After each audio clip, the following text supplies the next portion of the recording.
லூக்கா எழுதின சுவிசேஷம் 4ஆம் அதிகாரம் 25, 26 ஆகிய வசனங்களை. அன்றியும் எலியாவின் நாட்களிலே 3 வருஷமும் 6 மாதமும் வானம் அடைபட்டு தேசமெங்கும் மிகுந்த பஞ்சம் உண்டாயிருந்த போது இஸ்ரவேலருக்குள் அநேக விதவைகள் இருந்தார்கள். ஆயினும் எலியா சீதோன் நாட்டில் உள்ள சரெப்தா ஊரிலிருந்து ஒரு விதவையிடத்திற்கு அனுப்பப்பட்டானே அல்லாமல் மற்றொரு இடத்துக்கு அனுப்பப்படவில்லை. கர்த்தருக்கு ஸ்தோத்திரம். நாம் இங்கே வாசித்த லூக்கா எழுதின சுவிசேஷம் 25, 26 வசனங்களை நாம் வாசித்திருக்கிறோம். இந்த வசனத்தின் மூலம் கர்த்தர் நம்மோடு பேசும்படியாக நம் மத்தியில் இருக்கிற சகோதரி மெர்சி அவர்கள் ஜெபிப்பார்கள்.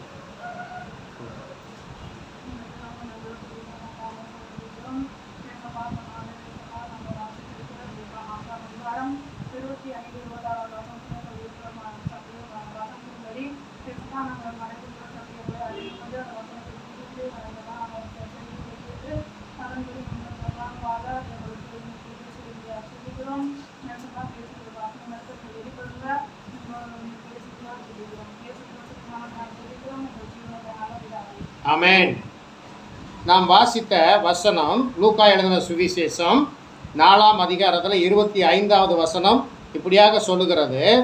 அன்றியும் எலியாவின் நாட்களிலே 3 வருஷமும் 6 மாதமும் வானம் அடைபட்டு தேசமெங்கும் மிகுந்த பஞ்சம் உண்டாயிருந்த போது இஸ்ரவேலுக்குள்ளே அநேகம் விதவைகள் இருந்தார்கள். ஆயினும் எலியா சீதோன் நாட்டில் உள்ள சரப்தா ஊரில் இருந்த ஒரு விதவையினிடத்திற்கு அனுப்பப்பட்டானே அல்லாமல் மற்ற ஒருவனிடத்திற்கும் அனுப்பப்படவில்லை.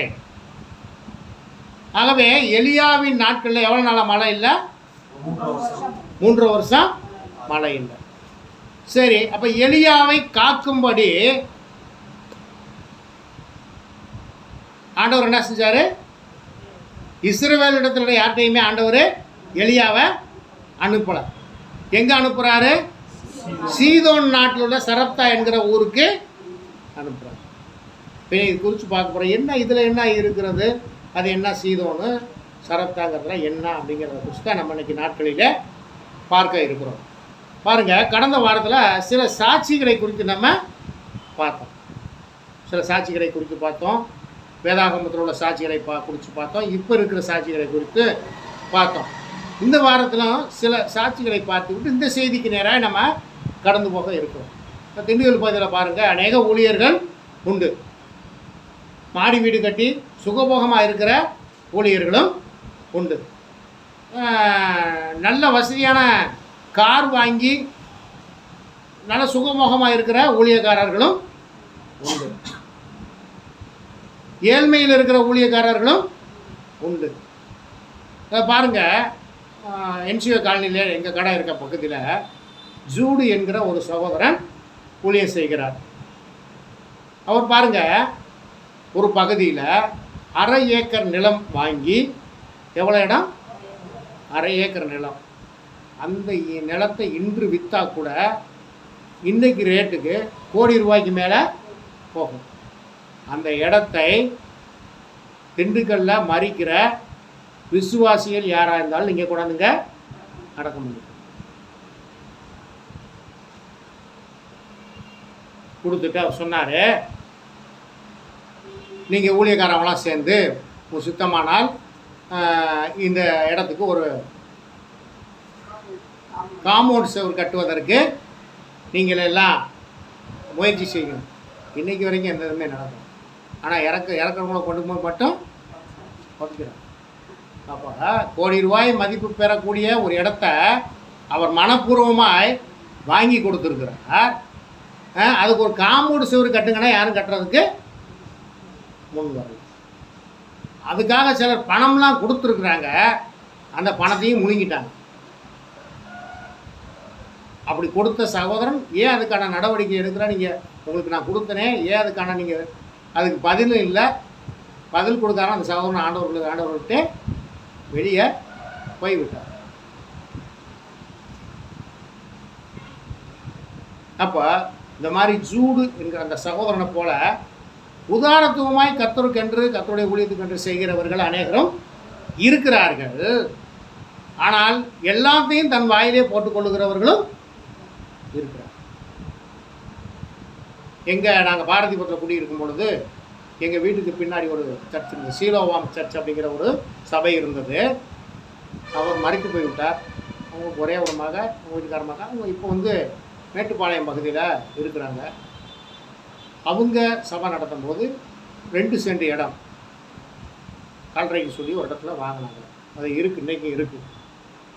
அவங்க எங்கே இருக்கிறாங்க? கோயம்புத்தூரில் இருக்கிறாங்க. இருக்கிறது பாலாசனத்துக்கு பக்கத்தில். எங்கள் வீட்டுக்காரமாக அவங்க ரொம்ப நெருங்கிய தோழி. அப்பப்போ ஃபோன் பண்ணி பேசுவாங்க. அப்போ அவங்க சொல்லியிருக்கிறாங்க, அந்த இடத்த நீங்கள் பயன்படுத்திக்கிங்க, யாராவது மறித்தால் அங்கே நீங்கள் பண்ணிங்க, எங்களுக்கு தகவல் மட்டும் சொல்லிடுங்க. ஏன்னா சில தகவல் சொல்லாமே அங்கே போய் போச்சுட்டாங்க. பார்த்தீங்களா? அப்போ தகவல் சொல்லாமே போய் போச்சுட்டாங்க. அப்படி உள்ள சாட்சி உள்ளவர்களும் இருக்கிறாங்க. அப்புறம் பாருங்கள், திண்டுக்கல் பகுதியில் ஒரு சகோதரி, பாஸ்டர் அம்மா, பாஸ்டருடைய மனைவி. அவங்க ஒரு பள்ளியில் வேலை பார்த்து கொண்டு வந்தார்கள். இப்போ திடீரென்று வேலைக்கு செல்வதில்லை. அது காரணம் கேட்டால் அவர்கள் சொன்ன ஒரு பதில் முதல்ல ஆச்சரியமாக இருந்தது. என்னன்னு கேட்டாக்க, அந்த ஸ்கூலில் நகை போட்டிருக்கவங்க மட்டும்தான் வரணும், நகை போட்டிருக்கவங்க மட்டும்தான் ஸ்கூலில் டீச்சராக இருக்கணும், நீங்கள் நகை போட்டால் வாங்க, இல்லாட்டி வர வேணாம் என்று சொல்லிவிட்டதாக கேள்விப்பட்டோம். ஆஹா, பரவாயில்லையே அப்படின்ட்டு நாங்கள் நினச்சோம்.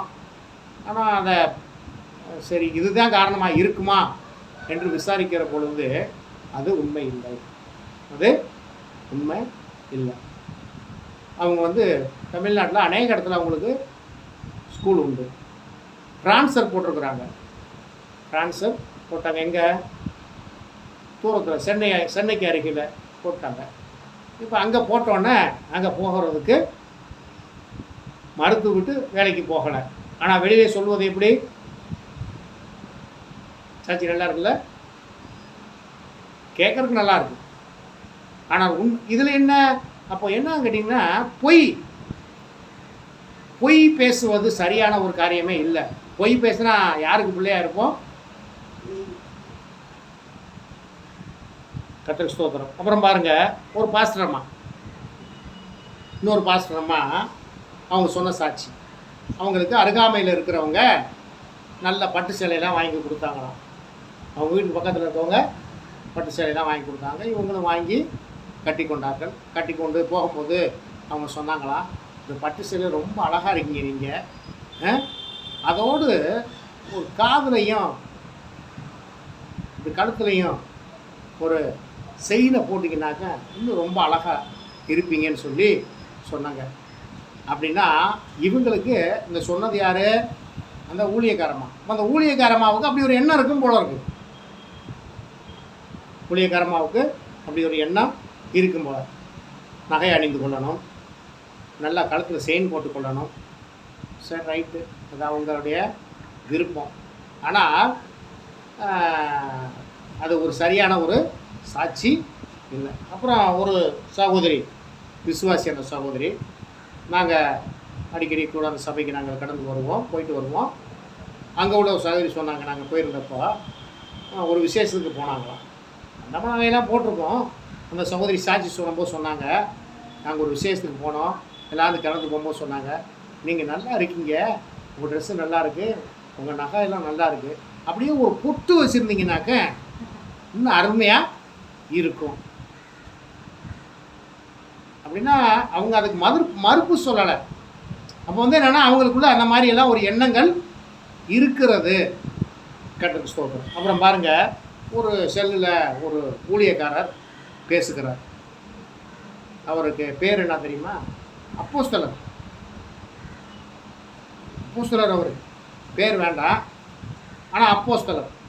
அவர் சொல்கிறாரு, பயங்கரமாக பாடலாம் பாடுவார், ஆடுவார் பயங்கரமாக. அவ்வளோதான், மிஞ்சி போனால் ஒரு 25 வயசுக்குள்ள 30 வயசுக்குள்ள தான் இருக்கும். அவர் சொல்கிறார், நீங்கள்லாம் ராஜாவின் பிள்ளைகள், நீங்கள் எல்லாரும் ராஜாவின் பிள்ளைகள். ராஜாவின் பிள்ளைகள் எப்படி இருக்க வேண்டும்? ராஜாவின் பிள்ளைகள் எப்படி இருக்க வேண்டும்? நல்ல அலங்காரம் பண்ணி, நல்ல பொன்னினாலும் ரத்தனங்கனினாலும் நீங்கள் நல்ல அலங்காரம் பண்ணி சினிமாக்காரர்களை போல இருக்க வேண்டும். சினிமாக்காரர்களை போல நீங்கள் இருக்க வேண்டும். ஏன்னா நீங்கள்லாம் ராஜாவின் பிள்ளைகள். எந்த ராஜாவின் பிள்ளைகள்? இயேசுராஜா அப்படி தான் இருந்தாரா? இயேசுராஜா அப்படி தான் இருந்தாரா? அப்போ இவங்க இந்த மாதிரி இருக்கும் எந்த ராஜாவின் பிள்ளைகள்?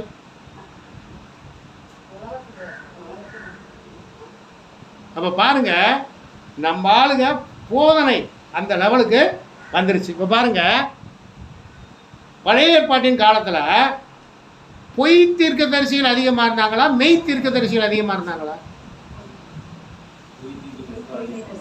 பொய் தீர்க்கதரிசியாக அதிகமாக இருந்தாங்க. வேதத்தை வாசிச்சிருக்கீங்களா? பொய் தீர்க்கதரிசிகள் தான் அதிகமாக இருந்தாங்க. புதிய ஏற்பாட்டின் காலத்தில் பொய் போதகர்கள் நிறையா இருக்கிறாங்களா, உண்மை போதகர்கள் நிறையா இருக்கிறாங்களா? சொல்லுங்க, பதில காணா. பொய் போதகர்கள் தான் நிறையா இருக்கிறாங்க. எப்படி பழைய ஏற்பாட்டின் காலத்தில் பொய் தீர்க்கதரிசிகளை ஜனங்கள் நம்பினார்களோ, அவரை நம்பி ஏமாந்து போனாங்களோ, அதே போலத்தான் அப்படி பொய் தீர்க்கதரிசியினுடைய வார்த்தையை கேட்டுதான் மனம் திரும்பாமல் போய் பாபிலோன் ராஜ்யத்தின் கீழே சிறைப்பட்டு போனார்கள்.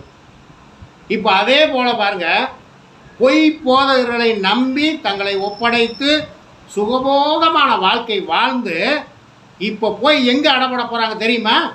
அப்படி வாழ்ந்தால் எங்கே போய் அடப்படணும்? பாபிலோன் ராஜ்யத்தில் போய் அடப்பட்டாங்க பழைய ஏற்பாட்டின் காலத்தில். இப்போ பொய் போதகருடைய பேச்சை கேட்டு அவர்களை நம்பி அதன் வழியிலே போனால் எங்கே போகணும் தெரியுமா? நரகத்தில் தான் போய் அடப்படணும். ஆனால் உண்மையாய் போதிக்கிற இடத்துல ஜனங்கள் நிலைத்து நிற்பதில்லை. பொய் போதகம் பண்ணினால், போன வாரம் பார்த்தோமே, செழிப்பின் உபதேசம். செழிப்பின் உபதேசம் எல்லா இடத்துலையும். அந்த செழிப்பின் உபதேசத்தை நம்பி இன்னைக்கு ஜனங்கள் ஏமாந்து கொண்டு இருக்கிறார்கள். கர்த்தருக்கு ஸ்தோத்திரம். இப்போ நம்ம இந்த நாட்களில் பார்ப்போம். 1 ராஜாக்களின் புஸ்தகம் 17:1. 1 ராஜாக்கள் 17:1. கீலேயாத்தின் குடிகளிலே திஸ்பியனாகிய எலியா ஆகாபை நோக்கி, என் வாக்கின்படியே அன்றி இந்த வருஷங்களிலே பனியும் மழையும் பெய்யாதிருக்கும் என்று இஸ்ரவேலின் தேவனாகிய கர்த்தருக்கு முன்பாக நிற்கிற நான் அவருடைய ஜீவனை கொண்டு சொல்கிறேன் என்றார். பின்பு கர்த்தருடைய வார்த்தை அவருக்கு உண்டாயிற்று. அவர், நீ இவ்விடத்தை விட்டு கீழ்த்திசை நோக்கி போய் யோர்தானுக்கு நேராய் இருக்கிற கேரித் ஆற்றென்று ஒளிந்து கொண்டு அந்த ஆற்றின் தண்ணீரை குடிப்பாய், அங்கே உன்னை போஷிக்க காகங்களுக்கு கட்டளையிடுவேன் என்றார். இப்ப நீங்க நினைப்பீங்க, இதெல்லாம் யாருக்கா தெரியாது, ஏயா சும்மா இதையே எல்லாரும் பேசிக்கிட்டே இருக்கீங்க, அப்படித்தானே நினைக்கிறீங்க? நினைக்கலையா? எலியா தீர்க்கதரிசியா யாருக்கா தெரியாது, அவர் எங்கெங்க போனாரு யாருக்கா தெரியாது, இதையே பேசுகிறீங்க ஐயா அப்படின்னு நீங்கள் நினைக்கிறீங்க. சரி, இன்றைக்கி நம்ம அப்படி பேசியிருந்தா கூட இன்றைக்கு அதில் உள்ள ரகசியங்கள் என்ன அப்படிங்கிறத குறித்து நம்ம இந்த நாட்களிலே நம்ம பார்க்க போகிறோம். கீலேயாத்தின் குடிகளிலே திஸ்பியனாகிய எலியா ஆகாப்பை நோக்கி, யாரை நோக்கி? ராஜாவை நோக்கி, இஸ்ரவேலின் ராஜாவை நோக்கி, என் வாக்கின்படியே அன்றி இந்த வருஷங்களிலே பனியும் மழையும் பெய்யாதிருக்கும் என்று இஸ்ரவேலின் தேவனாகிய கர்த்தருக்கு முன்பாக நிற்கிற நான் அவருடைய ஜீவனை கொண்டு சொல்லுகிறேன். அப்போ இதை சொன்னது யாரு? கர்த்தர் தான் சொல்கிறார். இப்போ போய் ராஜாவிட்ட போய் இப்போ எலியா தீர்க்கதரிசி சொல்லிட்டார். பின்பு கர்த்தருடைய வார்த்தை அவருக்கு உண்டாயிற்று. அவர், நீ இவ்விடத்தை விட்டு எங்கே போகணும்? கீழ்த்திசையை நோக்கி, கீழ்த்திசையை நோக்கி யோர்தான் போய் யோர்தானுக்கு நேர இருக்கிற கேரித் ஆற்றண்டையிலே ஒளிந்து கொண்டுரு. இப்போ தீர்க்க தரிசனம் சொல்லிட்டார். இங்கே மழை பெய்யாது, 3 வருஷத்துக்கு மழை பெய்யாதுன்னு சொல்லிட்டாரு. இப்போ சொல்லிட்டு தீர்க்க தரிசனம், மெய் தீர்க்க தரிசனம் சொல்லியாச்சு. இப்போ ராஜாவுக்கு கோபம் வருமா வராதா? 3 வருஷத்துக்கு மழை பெய்யலாம் என்ன ஆகும்? பஞ்சம் வந்துடும்ல. பஞ்சம் மட்டுமா வரும், எல்லாமே வந்துடும். உடனே பேருங்க, நீ போய் உடனே கேரி தாட்டண்டையில் போய் ஒளிஞ்சிக்க. சரி, போயிட்டாரு. அந்த ஆற்றின் தண்ணீரை குடிப்பாய், அங்கே உன்னை போஷிக்க காகங்களுக்கு கட்டளையிடுவேன் என்றார். இப்போ கேரி தாட்டண்டைக்கு போயிரு, அங்கே ஒளிஞ்சிக்க, அங்கே இருக்க தண்ணியை குடி, சாப்பாட்டுக்கு காகங்களுக்கு கட்டளையிடுவேன். அப்போ காகங்கள் எங்கே இருந்து உணவு கொண்டு வந்திருக்கும்? காகம் என்ன கொண்டு வந்துச்சு உணவு? அப்பமும் இறைச்சியும் கொண்டு வந்தது. எங்க இருந்து கொண்டு வந்திருக்கும்?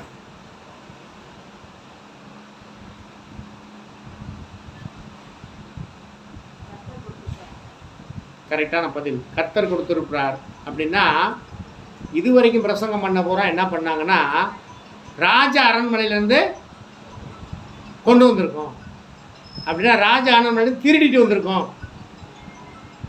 தன்னுடைய தீர்க்க தரிசியை காப்பாற்றுவதற்கு திருட்டு உணவாக கொடுப்பாரு. ஆனால் இதுவரைக்கும் பிரசங்கம் பண்ணவங்க எல்லாருமே அப்படித்தான் பிரசங்கம் பண்ணாங்க. ராஜ அரண்மனையிலேருந்து காகம், ஏன்னா பஞ்சம் உண்டாயிருச்சு, இப்போ வேற எங்கேயும் இருக்காது, ராஜ அரண்மனையில் தான் அப்பமும் அப்பமும் இறைச்சியும் இருக்கும், காகம் அங்கேருந்து திருடிட்டு வரும். அப்போ தம்முடைய தீர்க்க தரிசியை ஒரு காகத்தை விட்டு திருடி கொண்டு வர சொல்லியா போஷிச்சிருப்பாரு? இல்லை. சரி, அப்போ எப்படி கர்த்தர் கொடுத்துருப்பாரு? சகோதரி சொன்னாங்க கர்த்தர் கொடுத்தார். சரி, எப்படி கொடுத்துருப்பார்? சரியான பதில், எப்படி கொடுத்துருப்பார்? அப்போ அதுக்கு ஒரு மனுஷனை கர்த்தர் ஏற்படுத்தினார். அதுக்கு ஒரு மனுஷனை, அந்த மனுஷன் யார் என்று நாம் பரலோகத்துக்கு போகும்போதே நமக்கு தெரியும். நீ தினந்தோறும் இந்த அப்பத்தையும் இந்த இறைச்சியையும் காக்காட்ட கொடு அப்படின்னு கட்டளை கொடுத்துட்டாரு. எப்படிக்கு காகத்துக்கு கட்டளை இட்டாரோ அதை போல் ஒரு மனுஷனுக்கும் கட்டளை இட்டார். அப்போ தினந்தோறும் இந்த அப்பத்தையும் இறைச்சியையும் காகம் கொண்டு போனது. சரி, இது ஏன் காகத்துக்கு கட்டளை இட்டார்? வேற விலங்குகள் இருக்கிறது, ஏன் காகத்துக்கு கட்டளை இட்டார்? இப்போ ஒருவேளை ஒரு நாய்க்கு கட்டளையிட்டு இருந்ததா, நாய் என்ன பண்ணியிருக்கோம்? இல்லை, தூக்கிட்டு போகும்போது எங்கே கொண்டு போகுதுன்னு பார்த்துருப்பாங்க. எங்கே கொண்டு போகுதுட்டு பார்த்துருப்பாங்க. டெய்லி அப்பமும் கறி இந்த நாய் தூக்கிட்டு போகுதுறா, எங்கே கொண்டு போகுதுன்னு பார்க்கணும்லான்னு ஃபாலோ பண்ணியிருப்பாங்க. அப்போ கர்த்தர் என்ன பண்ணார்? ஆகாய மார்க்கத்தை பயன்படுத்தினார். ஆகாய மார்க்கத்தை பயன்படுத்தினார், காகத்துக்கு கட்டளையிட்டார். அப்போ காகம் தூக்கிட்டு போச்சு. அப்போ என்ன நினச்சிருப்பாங்க? தன்னுடைய குஞ்சுகளுக்கு கொடுக்கும்படி அவை எடுத்துக்கொண்டு போகிறது. அப்போ கர்த்தருடைய ஞானம் அளவிடப்படாதது. இப்போ பாருங்க, காகம் கொண்டு கொடுத்தது, சாப்பிட்டாரு. கீழே வாசிங்க. அந்த ஆற்றின் தண்ணீரை குடிப்பாய், அங்கே உன்னை போஷிக்க காகங்களுக்கு கட்டளையிட்டார். அவன் போய் கர்த்தருடைய வார்த்தையின்படியே யோர்தானுக்கு நேரே இருக்கிற கேரி ஆற்றலிலே தங்கியிருந்தார். காகங்கள் அவருக்கு விடியற் காலத்தில் அப்பமும் இறைச்சியும் சாயங்காலத்தில் அப்பமும் இறைச்சியும் கொண்டு வந்தது. தாகத்திற்கு அந்த ஆற்றின் தண்ணீரை குடித்தார். சரி, இப்போ இந்த இது முடிஞ்சு போச்சு. இவர் அங்கே போய் தங்கி இருக்க சொன்னார், தங்கினாரு, தண்ணீரை குடிச்சாரு, 2 நேரம் சாப்பாடு சாப்பிட்டார். கீழே தேசத்தில் மழை பெய்யாதபடியினால் சில நாளுக்கு பின்பு அந்த ஆறு வற்றி போயிட்டு. இப்போ அந்த ஆறு வற்றி போயிடுச்சு. இப்போ இந்த ஆறு வற்றி போனோம்னா தண்ணிக்கு என்ன பண்ணுவாரு? உடனே கீழே அப்பொழுது கர்த்தருடைய வார்த்தை அவருக்கு உண்டாயிற்று. அவர், நீ எழுந்து சீதோனுக்கு அடுத்து சாரிபாத் ஊருக்கு போய் அங்கே தங்கியிரு, உன்னை பராமரிக்கும்படி அங்கே இருக்கிற ஒரு விதவைக்கு கட்டளையிட்டேன் என்றார். இப்பதான் சொல்றாரு, இங்க தண்ணி வத்தி போச்சு, நீ எழுந்து சீதோன் தேசத்துல இருக்கிற ஒரு விதவையின் இடத்துல நீ இப்போ உன்னை பராமரிக்கும்படி நான் உனக்கு அங்கே கட்டளையிடுவேன். சரிங்க. இப்போ இதே கேரித்த ஆற்றண்டையிலேயே எலியாவை வச்சு போதிச்சிருக்கக்கூடாதா? அப்பமும் இறைச்சியும் கொடுக்குற கர்த்தர் தண்ணீர் கொடுக்க முடியாதா? யோசிச்சு பார்த்தீங்களா? கொடுத்துருக்கலாம்ல. சரி, அப்போ ஏன் இங்கேருந்து சீதோனுக்கு ஏன் போக சொல்கிறாரு?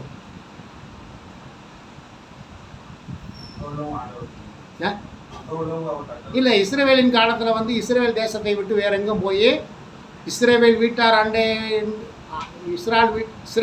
அண்டைக்கு மட்டும் போங்க, வேற எங்கே போக வேணாம்னே கட்டலை. புதிய ஏற்பாட்டின் காலத்தில் சீசர்கள் கூட கட்டளையிட்டார். பழைய ஏற்பாட்டின் காலத்தில் அப்படியும் இல்லை. நியாயப்பிரமாணம் யாருக்கு மட்டும்தான்? இஸ்ரவேல் ஜனங்களுக்கு மட்டும்தான். அப்போ ஏன் இங்கேருந்து சீதோனுக்கு போக சொல்கிறார்? இந்த சீதோன்னா என்ன? இந்த சீதோன் யாருடைய பட்டணம் பாப்போமா? 1 ராஜாக்கள் 16:31 வாசி. பக்கத்தில் தான் இருக்குது, அதே பக்கத்தில் தான் இருக்குது. 16:31 பக்கத்திலே தான் இருக்கு. நேபாட்டின் குமாரனாகிய யெரொபெயாமின் பாவங்களில் நடப்பது அவனுக்கு கொஞ்ச காரியம் என்று நினைத்தார் போல் அவன் சீதோனியரின் ராஜாவாகிய ஏத்பாகாலின் குமாரத்தி யேசபேலை விவாகம் பண்ணதுமல்லாமல் அவன் போய் பாகாலையும் சேவித்து அதை பணிந்து கொண்டு போதும். இது யாரு? இந்த ஆகாப் ராஜா யாரை போய் கல்யாணம் பண்றான்? யேசபேல். எந்த ஊர்காரம்மா அந்த அம்மா? அந்த அம்மா சீதோன். இந்த சீதோன்ல இருந்து கட்டிட்டு வந்த அம்மா தான் ஏசபேல். இந்த ஏசபேல் தான் வந்துட்டு எலியாவை கொல்றதுக்கு திட்டம் போட்ட அந்த ஏசபேல். சரி, அப்படி இருக்கும்போது அந்த அம்மா ஊருக்கே ஏன் எலியாவை அனுப்புறார் ஆண்டவர்? இப்போ அங்கே அனுப்புகிறார். இவரும் கர்த்தருடைய வார்த்தைக்கு கீழ்ப்படிந்து எங்கே போகிறாரு? சீதோனுக்கு போகிறார். சீதோன் என்றால் உலைக்களம் என்று பேரான். சீதோன் என்றால் அதுக்கு பேர் என்னவா? உலைக்களம். உலைக்களம்னா என்ன? சரி, சகோதரிக்கு தெரிஞ்சு உலை வச்சா கொதிக்க. ரைட்டு. உலைக்களம்னா இரும்பு உருக்குற இடம், இரும்பு உருக்குற ஒரு உலைக்களம். இப்போ இங்கே அனுப்புகிறாரு வர. இவரை கொல்லணும்னு நினச்சி சொல்லிக்கிட்டு இருந்தா அந்த அம்மா ஊருக்கே இவரை அனுப்புகிறார். போயிட்டார். இங்கேருந்து போனோன்னா வாசிங்க. தான் சமாரியாவிலே கட்டின பாகாலின் கோவிலில் பாகாலுக்கு இல்லைப்பா, அது இல்லைப்பா, இங்கே வந்துருப்பா. 10 வாசிப்பா. 17 10 வாசிப்பா. அப்படியே அவன் எழுந்து சாரிபாத்துக்கு போனான். அந்த பட்டணத்தின் ஒளிமுக வாசலுக்கு அவன் வந்தபோது அங்கே ஒரு விதவை விறகு கொடுத்து கொண்டிருந்தாள். இப்போ பாருங்க, அங்க போனோன்னா அந்த ஒளிமுக வாசல். அது என்னங்க ஒளிமுக வாசல்னா என்னது? ஊருக்கு கேட்டு. பரவாயில்ல, நல்லா தெரிஞ்சு வச்சிருக்கீங்க. அப்போ அந்த நாட்கள்லாம் வந்து அந்த ஊருக்கு அந்த பட்டணத்துக்கு சுற்றி என்ன இருக்கும்? கோட்டை சுவர்கள் இருக்கும். ஊருக்குள்ளே போகிறதுக்கு மெயின் கேட்டு இருக்கும், ஒளிமுக வாசல் இருக்கும். இப்போ அங்கே போகும்போது அங்கே ஒரு அம்மா என்ன பண்ணிக்கிட்டு இருக்கு? இப்போ இந்த விதவை தான் சொல்லி எப்படி அவருக்கு தெரியும்? விதவைகிட்ட போன்னு சொல்லிட்டாரு. இங்கேருந்து போயிட்டாரு, சீதோனுக்கு போயிட்டாரு. அங்கே போய் ஒளிமுக வாசலில் போய் பார்த்த உடனே ஒரு விதவை விறகு பொறுக்கி கொண்டிருந்தா. சரி, அப்புறம் கூப்பிட்டு நான் குடிக்கிறதுக்கு கொஞ்சம் தண்ணீர் ஒரு பாத்திரத்தில் எனக்கு கொண்டு வா என்றான்.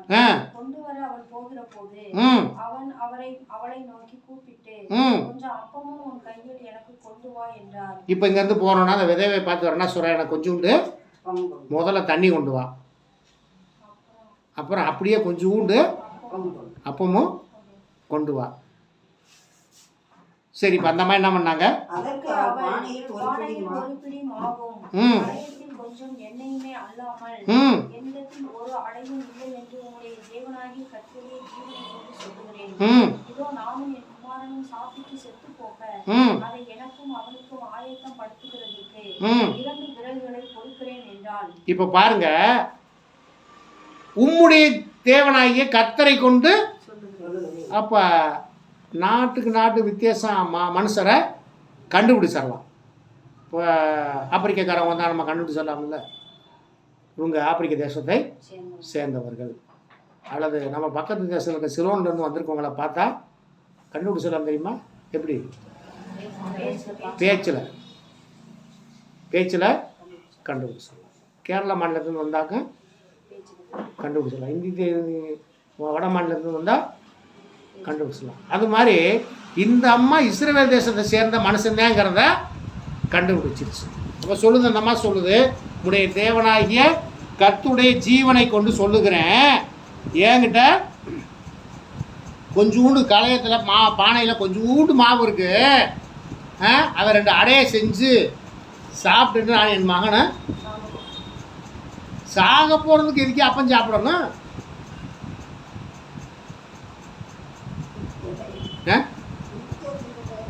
சரி, சாகத்தான் போகிறான், இந்த இருக்கிறதையாவது சாப்பிடுவோன்னு சொல்லி அடைய. சரி, இப்போ இவர் என்ன சொல்கிறாரு? இல்லை, இவர் என்ன சொல்கிறாரு? எனக்கு அதில் கொஞ்சம் அடையும் அப்பமும் கொண்டு வா. இப்போ இந்த அம்மா அங்கேயும் பஞ்சந்தேன். அப்போ தண்ணியும் அப்பமும் கேட்ட உடனே இந்த அம்மா இல்லைன்னு சொல்லியிருந்தா கர்த்தர் அனுப்புன விதவை இந்த அம்மா இல்லைன்னு கண்டுபிடிச்சிருப்பார். அப்போ பாருங்க, இவர் போய் கேட்ட உடனே அந்த அம்மா எந்த மறுப்புமே சொல்லலை. தண்ணி கொண்டு வர போச்சு, அப்பவும் கேட்டோன்னா பதிலெல்லாம் சொன்னால் கூட அப்பா இல்லைன்னு சொல்லலை. கீழே வாசிங்க. ம் ம் ம் ம் ம் ம் இப்போ பாருங்க, நீ சொல்கிறதெல்லாம் சரித்தான், நீ போய் ஆயத்தப்படுத்து, ஆனால் முதல்ல அதில் கொஞ்சம் எனக்கு கொண்டு வா. அப்போ பழைய ஏற்பாட்டின் காலத்தில் முதல் கனியை யாருக்கு கொடுக்கணும்? கர்த்தருக்கு கொடுக்கணும் அப்படின்னு நியாயப்பிரமாணம் சொல்லுகிறது. புதிய ஏற்பாட்டின் காலத்திலும் கர்த்தருக்கு கொடுக்க வேண்டியதை கர்த்தருக்கு கொடுக்கணும். சரி, அப்படிலாம் இருக்கிறதா இந்த நாட்களில்? உண்மையாய் கொடுக்கிறவர்கள் இருந்தாலும் அதை கெடுக்கிறவர்களும் இருக்கிறார்கள். கொடுக்கிறவர்கள் இருந்தாலும் அதை கெடுக்கிறவர்களும் இருப்பார்கள். சரி, கர்த்தருக்கு ஸ்தோத்திரம். இப்போ முதல்ல அதில் கொஞ்சோண்டு அடைய கொண்டு வா. நீ அப்படி கொண்டு வந்து கொடுத்தீன்னா, ஆனாலும் முதலிலே அதில் எனக்கு ஒரு சிறிய அடையை பண்ணி என்னிடத்தில் கொண்டு வா, பின்பு உனக்கும் உன் குமாரருக்கும் பண்ணலாம். கர்த்தர் தேசத்தின் மேல் மலையை கட்டளையிடும் நாள் மட்டும் பானையிலே மாவு செலவழிந்து போவதும் இல்லை, கலசத்தில் எண்ணெய் குறைந்து போவதும் இல்லை என்று இஸ்ரவேலின் தேவனாகிய கர்த்தர் சொல்லுகிறார் என்றார். அப்போ உடனே இந்த அம்மா கர்த்தர் சொல்லுகிறாரு சொன்னோடனே, புறஜாதி தேசத்தை சேர்ந்த ஒரு அம்மாவாக இருந்தாலும், பொல்லாத பிறந்த ஏசபேல் பிறந்த ஊராக இருந்தாலும், இந்த அம்மா கர்த்தருடைய வார்த்தையை நம்பி இந்த அம்மா என்ன செஞ்சிருச்சு? போய் அடைய செஞ்சு அவள் போய் எலியாவின் சொற்படி செய்தார். அவளும் இவனும் அவள் வீட்டாரும் அநேக நாள் சாப்பிட்டார்களாம். இப்போ பாருங்கள், நானும் என் மகன் தான் சாக போகிறேன்னு சொன்னவங்க, இப்போ பாருங்கள், எலியா, அந்த அம்மா மகன், அவங்க வீட்டார் எல்லாரும் பஞ்சம் முடியும் மட்டும் சாப்பிட்டார்கள். அப்போ கர்த்தருடைய வார்த்தைக்கு முக்கியத்துவம் கொடுத்தது நிமித்தம், கர்த்தருடைய மனுஷனுடைய வார்த்தைக்கு கீழ்ப்படிந்தது நிமித்தம் அந்த அம்மா வீட்டில் என்ன இல்லை? பஞ்சம் இல்லை. சரி, கர்த்தருடைய சோதரன் கீழே வாசிங்க. ம் ம் ம் ம் ம் ம் ம்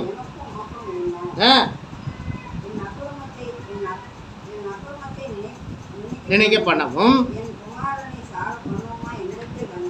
இப்போ பாருங்க, அங்கே தான் சிக்கல் வந்துருச்சு. அந்த அம்மாவுக்கு இருக்க ஒரே மகனை வியாதியில் படுத்துட்டேன். அப்போ இந்த அம்மா என்ன கேட்குறாங்க, என்னுடைய மகன் மனுஷனே எனக்கும் உனக்கும் என்ன, என் அக்கிரமத்தை நினைக்க பண்ணணும். இப்போ பார்த்தீங்களா, அந்த ஊரில் இருக்கவங்க பூராமே என்னவா இருந்திருப்பாங்க, அக்கிரமம் பண்ணுறவங்களாத்தான். இப்போ அந்தம்மா வார்த்தை சொல்லுது பாருங்கள், உனக்கு எனக்கு என்ன, என் அக்கிரமத்தை நினைக்க பண்ணவும் என் குமாரனை சாக பண்ணுவோமா என்னிடத்தில் வந்தீர் என்றார்.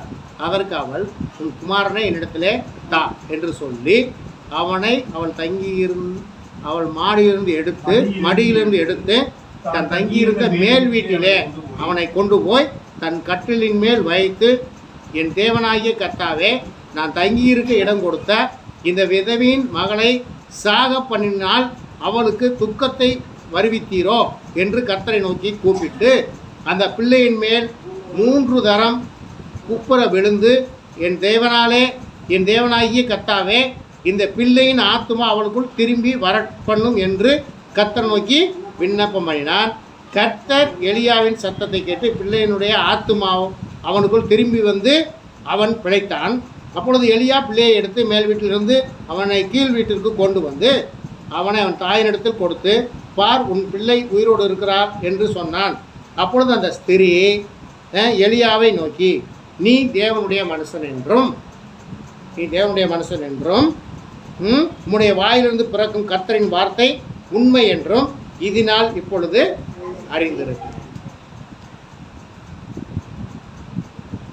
இதே சம்பவம் எலிசாவுடைய காரியத்திலே நான் காணப்படுது. தெரியுமா உங்களுக்கு?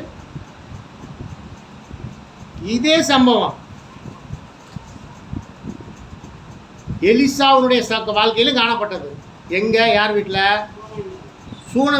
சூனேமியார் வீட்டில் குழந்தை இல்லை, அந்த அம்மாவுக்கு குழந்தை இல்லை. அப்போ எலிசா வேலைக்காரன் கேயாசியை பார்த்து கேட்டாராம், இவ்வளவு சிலக்கரணையாக நம்மளை கவனிக்கிற இந்த அம்மாவுக்கு ஏதாவது குறை இருக்கான்னு கேளுப்பான். இந்த அம்மாவுக்கு வேறு ஏதாவது நம்ம கொடுக்கணுமான்னு கேளுப்பான் அப்படின்னு சொல்லி எலிசா கேயாசியை பார்த்து. அப்போ இந்த கேயாசி உடனே வந்து சொன்னாராம், அந்த அம்மாவுக்கு குழந்தை இல்லை, அதான் குறையாக இருக்குது அப்படின்னு. இந்த அம்மாவுக்கு குழந்தை இல்லைங்கிறது இந்த கேயாசிக்கு எப்படி தெரியும்?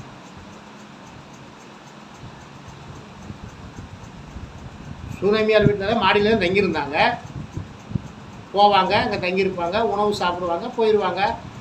அப்போ குழந்தை இல்லைங்கிறது இந்த கேயாசிக்கு மட்டும், 2 பேர் தானே தங்கியிருந்தாங்க, கேயாசிக்கு மட்டும் எப்படி தெரியும் அப்படின்னு ஒரு மூத்த ஊழியக்காரர் சபையில் விசுவாசியை பார்த்து கேட்டாராம், எப்படி தெரியும்னு கேட்டாராம். உங்களையும் கேட்குற, எப்படி தெரியும்? கேட்கல, உடனே பதில் சொல்லிட்டாரே கேயாசி, கேட்டெல்லாம் வரல போய். அப்படின்னா இந்த மேல் வீட்டில் போய் தங்கியிருக்கும்போது எலிசா தேவனுடைய மனுஷன், அவர் எப்பொழுதும் தேவனுடைய வேதத்தில் பிரியமாக இருந்து இரவும் பகலும் அவருடைய வேதத்தில் தியானமாக இருந்திருப்பார், எப்பொழுதும் கர்த்தரை நோக்கி அமர்ந்திருந்திருப்பார். இந்த கேயாசிக்கு வீட்டில் போய் கதை அடிச்சிருப்பார் நினைக்கிறேன். கீழே போய் சூனேமியார் வீட்டில் போய் கதை அடிச்சிருந்திருப்பார். அந்த வீட்டினுடைய காரியத்தை எல்லாத்தையும் தெரிஞ்சு வச்சிருந்தார்.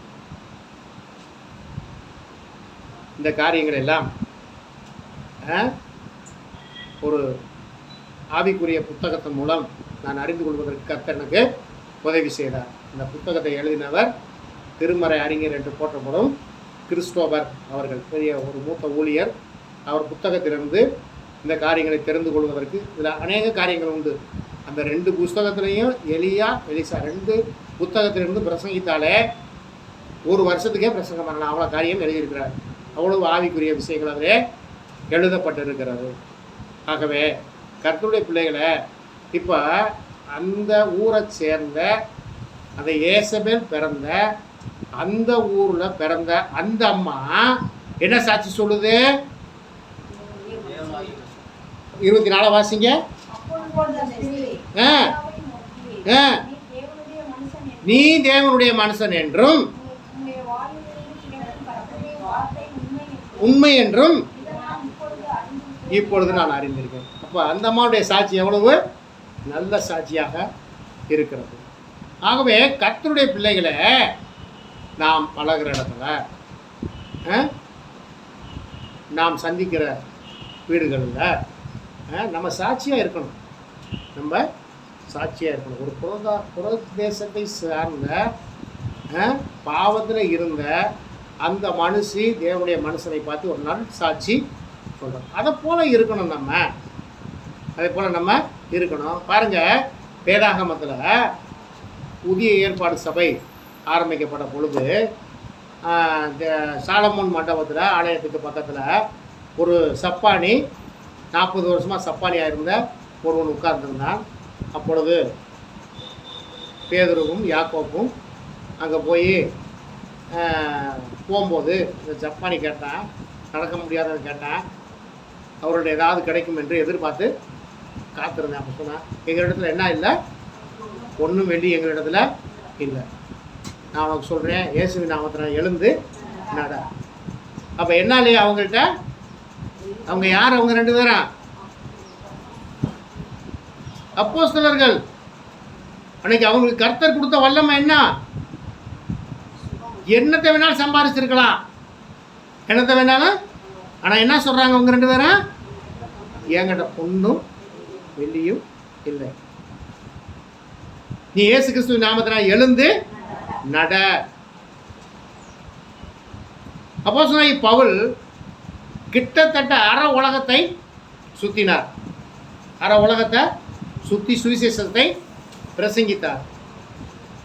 அவர் நினைத்திருந்தால் ஒவ்வொரு தேசத்துலையும் ஒரு வீடை வாங்கியிருக்கலாம், ஒவ்வொரு தேசத்துலையும் ஒரு வீடை வாங்கியிருந்திருக்கலாம். ஆனால் அவர் எங்குமே வீட்டை வாங்கலை. கடைசி வரைக்கும் எங்கே குடியிருந்தாரா? கடைசி வரைக்கும் எங்கே குடியிருந்தாரா தெரியலையா? அப்போஸ்தலருடைய கடைசி அதிகாரத்துக்கு வாங்க.